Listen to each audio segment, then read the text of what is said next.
Sister গুঁড়া মশলা কোম্পানির তরফ থেকে আগরতলা সোনারতরী হোটেলে নারী দিবস কেন্দ্র করে এক রাঁধুনি প্রতিযোগিতার আয়োজন করা হয়। উপস্থিত ছিলেন মন্ত্রী শান্তনা চাকমা ও কোম্পানির এমডি গৌতম পাল সহ কোম্পানির কর্মকর্তারা।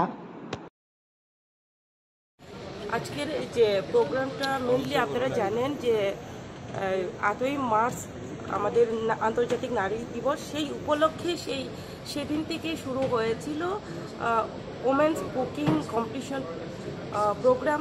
সেই প্রোগ্রামকে সামনে রেখে বিশেষ করে মহিলাদেরকে আরও যাতে আমাদের ত্রিপুরা রাজ্যে আরও এগিয়ে নিয়ে যাওয়া যায়, সশক্তিকরণ করা। আপনারা জানেন আমাদের কেন্দ্র সরকার এবং রাজ্য সরকার চায় যে মহিলাদেরকেও যাতে আরও আগামী দিনে এগিয়ে নিয়ে যাওয়া যায়, আত্মনির্ভর ভারত, আত্মনির্ভর ত্রিপুরা গড়া যায়। সেই লক্ষ্যে আমাদের যে সিস্টার রয়েছে সেই সিস্টার গ্রুপ ওনারা ভালো উদ্যোগ নিয়েছেন। আমি মনে করি আগামী দিনে মহিলারা আরও এগিয়ে যাবে। এবং আপনারা জানেন যেমন সিস্টার গ্রুপের মাধ্যমে বিভিন্নভাবে আপনারা জানেন বিভিন্ন গুঁড়া মশলা থেকে শুরু করে এবং সোয়াবিন প্রসেস সেন্টার ওনারাও করেছেন। এবং আপনারা জানেন সেদিনে যেদিন আন্তর্জাতিক নারী দিবস ছিল সেই দিনে সেটা ইনোগ্রেশন হয়েছিল।